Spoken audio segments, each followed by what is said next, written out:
Lucas et Eric investissent tous les deux dans les actions. Lucas utilise eToro pour investir dans des actions sans payer de commission. Eric doit payer une commission à sa banque à chaque fois qu'il achète ou vend une action. Lucas utilise CopyTrader pour reproduire les portefeuilles des meilleurs investisseurs en temps réel. Eric reçoit des conseils d'investissement de la part de son cousin Paul. Disque laser. Alors, comment se fait-il que Eric soit un aussi bon investisseur que Lucas? Il ne l'est pas, parce que Lucas utilise eToro et Eric ne le fait pas. Téléchargez eToro et investissez dans des actions sans payer de commission.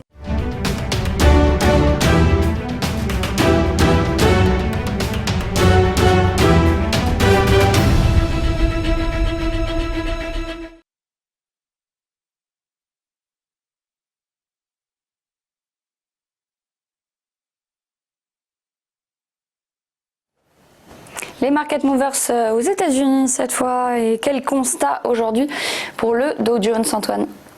Alors le Dow Jones qui, comme l'ensemble des indices, a fortement chuté entre donc le point haut qui était le 17 février dernier et le point bas qui a été le 21 mars dernier. Alors les niveaux du 21 mars aux alentours des 18 000 points, correspond au niveau qu'on avait vu au Dow Jones, sur le Dow Jones post-Brexit, donc en juin 2016. Donc on est revenu sur des plus bas de 4 ans sur le Dow Jones, et ce point bas a permis, et aussi évidemment les mesures gouvernementales et des banques centrales ont permis au Dow Jones de rebondir assez fortement finalement, puisqu'on a eu un rebond à peu près de 25%. Sur le Dow Jones, on a retracé quasiment 62% de la précédente baisse.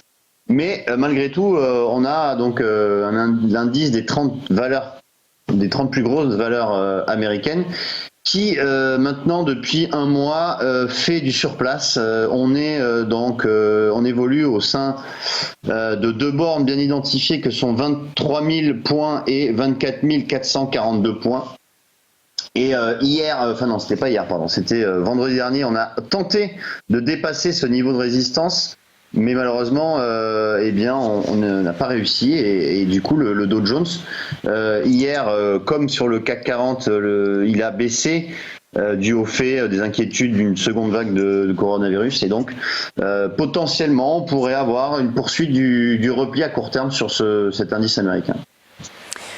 Amazon également, dont on parle beaucoup en France, mais surtout aux États-Unis.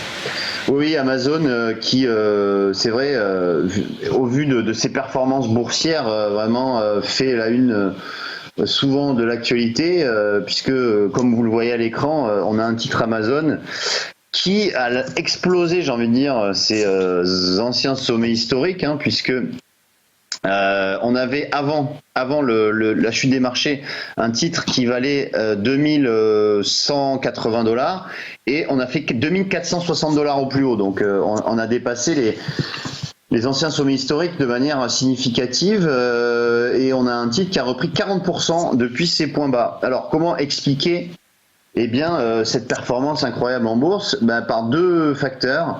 Premièrement, le groupe profite de la crise actuelle et profite des mesures de confinement, puisque avec la fermeture des commerces physiques, le e-commerce, qui est quand même le cœur du métier d'Amazon, a bondi, et aussi la généralisation du télétravail a permis l'essor du cloud. Et on sait qu'avec Amazon, son service cloud est le numéro 1, juste devant Microsoft. Et donc du coup, ces deux facteurs ont permis donc à Amazon d'exploser en bourse, même si il faut quand même faire attention pour le deuxième trimestre, parce que Jeff Bezos, son PDG, s'est quand même aventuré à faire des prévisions pour le deuxième trimestre, et Amazon pourrait finalement avoir des pertes pour le second trimestre, qui n'est pas arrivé depuis 5 ans. Mais malgré cela, les investisseurs ont vraiment confiance sur le titre, et le groupe, le cours de bourse est toujours à des sommets historiques. Et puis on termine avec ces market movers aux États-Unis avec Disney. Voilà, alors Disney, Disney qui a présenté des résultats finalement assez mauvais pour le trimestre, en raison notamment de la fermeture de ces parcs d'attractions, en raison également de la fermeture des cinémas, puisque Walt Disney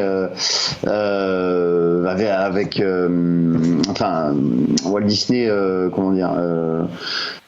excusez-moi. L'industrie du cinéma impactée pour Disney. Voilà, exactement. L'industrie du cinéma, qui représente une grosse part du chiffre d'affaires, impacte fortement les résultats du groupe. Et même si, on a eu hier le parc de Shanghai qui a réouvert, qui est son plus grand parc d'attractions, on a quand même l'ensemble des parcs d'attractions qui restent fermés jusqu'à nouvel ordre. Il faut savoir que ça représente, avec les magasins Disney, ça représente 30% du chiffre d'affaires de la firme, et le groupe a évalué le coronavirus responsable d'une baisse de 1,4 milliard de dollars du résultat. Seul motif de satisfaction pour Disney, c'est son service de streaming Disney+, qui a été lancé il y a 6 mois aux États-Unis et qui a gagné 54 millions d'abonnés à travers le monde. En France, le service a été lancé il y a 1 mois et c'est 4 millions d'abonnés en l'espace d'1 mois. Donc vraiment, on peut dire que c'est un succès pour le groupe. Et donc potentiellement des prises de parts de marché sur son concurrent direct Netflix, et par conséquent potentiellement d'une belle croissance à venir sur ce segment.